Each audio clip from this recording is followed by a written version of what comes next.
and he's an evangelist, and he loves to talk about religion and explain stuff. If you have any questions for him, I'm sure he'd be more than happy to address them. Yeah, anything about religion, right? He's a Bible reader. I do have a question. I just have to put my thoughts together. Can you put me back on mute and then I'll just press 1 when I'm ready? All righty. Okay. Okay. All right. Yeah. Well, I'll tell you guys, there's a lot going on in the world. I would pay attention to Israel at this point. If Ezekiel 38 and 39 are coming into focus, we should see the United Nations here of Russia, Iran, and parts of Turkey. Once that happens, we are looking very clearly, in my opinion, of Ezekiel 38, 39. Doesn't mean it's going to be that eschatological event, but it is certainly ironic. Well, why don't you tell us first? Explain to Chad. Explain to everybody what Ezekiel 38 and 39 says. So there's a Gog and Magog war that happens in Ezekiel 38 and 39. It's a union war, if you will, where some countries get together to try to wipe out Israel. God's going to intervene. If you give me a couple minutes, I don't have my Bible in front of me. I'd like to go get it, and I'll share with you what it says. That's fine. Go ahead. Okay. While you're gone, Felix will pick on me. It's all right.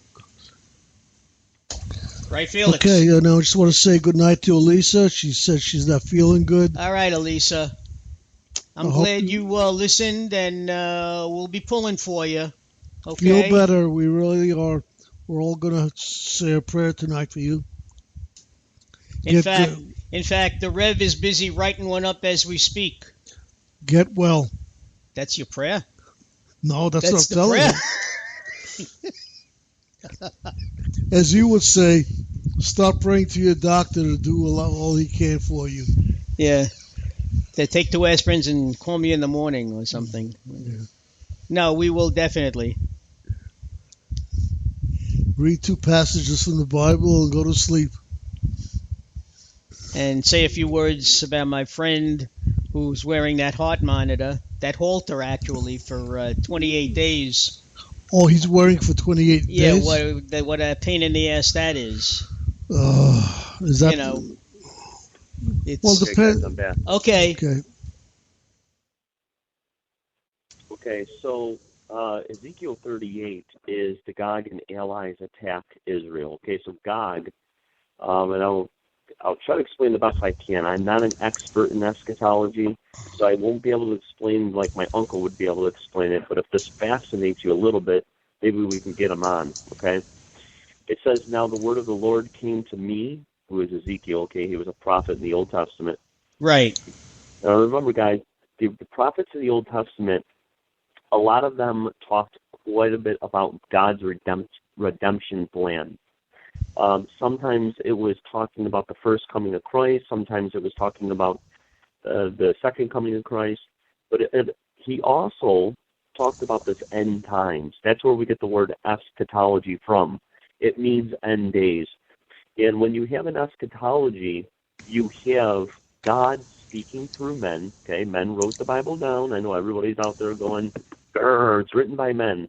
I understand. God inspired men. I wanted to make that absolutely clear, that God inspired man to write down the words in the Bible. So what we have isn't just a historical book, it's a supernatural book in nature because God has inspired men. Okay. Given that, God's more than capable of giving us events in history in the past, in the future. Well, when it comes to that, you're 100% right, because in this class that I've been following, this Jewish 101, they like to explain, and I know you don't like to hear this, but they said that a lot of the Bible is parable, is metaphor, and when in the Midrash, when they explain it, they say God didn't literally pick up a pen or a chisel and write the 10 Commandments, right. Okay? But they said that God, in his own way, whispered in Moses' ear or the people's ear, and they in turn wrote down. So that's almost like, I mean, if you want to go back to Islam, that's like Muhammad being told by Allah, and then Yeah. he goes and he writes it down in the Quran. Okay, I mean that's what you could compare it to, basically. But okay, I know that man wrote the Bible is basically what I'm saying. Yeah. It's man's Well, interpretation they of. they did. They did. Mark, you're absolutely right about that. Okay, but there's a lot to more than that. The Bible is a systematic set of books that is in the order God would want it to be in. It is written by the men that He chose to write, and it's also conducted by eyewitnesses. So this is more than just an ideology of man. This is historically God speaking to man. And I think that's important because in the history of Israel and the history of the Jews and the history of the New Testament saints, what you have is you have God just not whispering in somebody's ear and saying, all right, well, whatever you feel, just write it down. He has proven historically that we can rely on it through archaeology, through movement, through miracles, okay, through proving that He is, in fact, God in flesh. But here in Ezekiel 38, and I'm not going to go through this whole thing because you got to go through 2 chapters of it. What it talks about is Rosh, the Prince of Rosh. And I know a lot of people are out there would say, well, that's Russia. And it is. What we have, interestingly, in Ezekiel, we have different parts of the planet, okay, different countries, if you will. And these countries can be labeled and found today. For instance, do you know that Persia uh, is today's Iran? Is Right. Iran, A lot of Correct. yes. people know that. Sure. Okay, so Persia is in the Bible, and so is Rosh. And we think that comes from the Prince of Rosh, would have been a prince in that region. So we can trace historically other documents that shares with us that we could be confident that Rosh, along with um, Persia, are in fact Russia and Iran. Ironically, this whole chapter is based on the Gog and allies attacking Israel. And what's going to happen is the Iranians and the Russians are going to get together, and they're also going to gather with Meshach and Tubal, and prophesy him and say, thus says the Lord God, behold, I am against you, O Gog, the prince of Rosh, Meshach, and Tubal. I will turn you around, put hooks into your jaw. I will lead you out with all your armies, horses, and horsemen. Now, yes, you're hearing this right. God Himself is going to pull these armies in. Now, this is deep, but try to follow this, okay? This coming war, there is a coming war spoken to by Prophet Ezekiel, where Russia, Iran, and Turkey will invade and try to attack Russia. But ironically, it's God who sends that army. No, not That's what Russia. it I mean says. It Israel. says, I will You, put you, you mean they will attack Israel? You correct. see, These you see, nations I just mentioned to you will try to, and I'm quoting, will try to attack Israel. It's God who leads that army out. Now try to fathom this. They're the chosen people, the chosen land that God has chosen.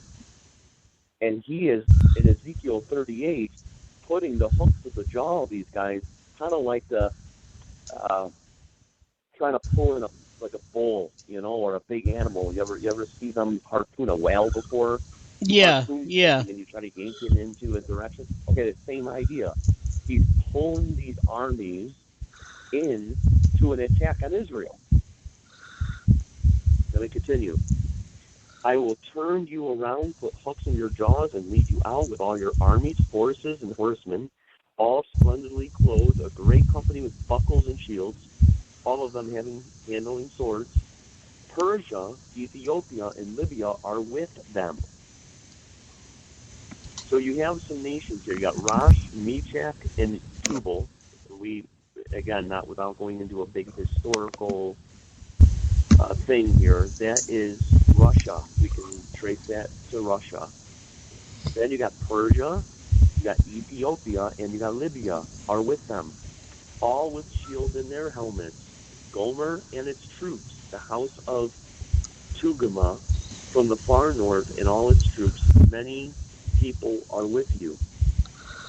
Prepare yourself and be ready, you and all your companies that are gathered about you, and be a guard for them. After many days you will be visited.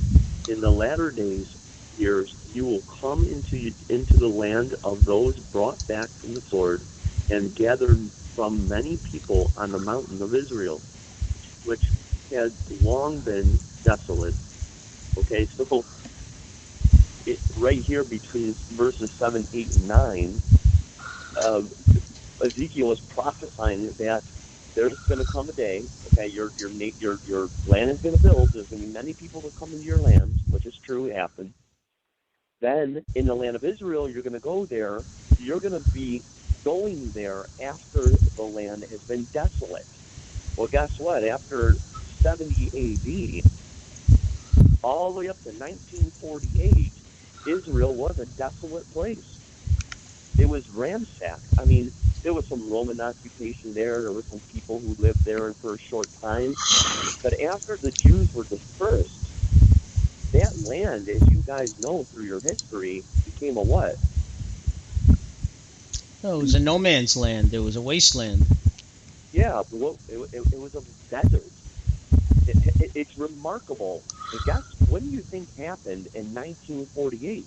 Well, that's when Israel became a state, and the Jews emigrated and came back, okay, to this promised land, and they started to build it up, and they took a desert and they made it what it is today, basically. That's right. And ironically, what ends up happening after Israel's been back for a few years is the agricultural starts growing rampant. In fact, I just saw an article. It just blew me away. It said thousands of years of desolation, okay? Israel is now a water superpower. Now just let that try to wrap around your brain for a minute.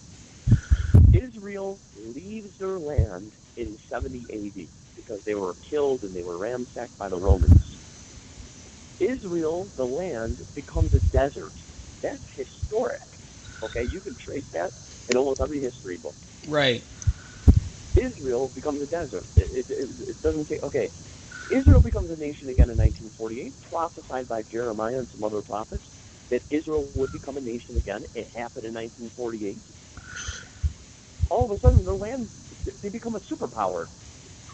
They're connected to a little, just tiny little country that's no bigger than New Jersey. Yeah, they're a speck on the map. That's all they are. That's right. But yet, somehow, after the place has been deserted and it was a desert, they are a water superpower.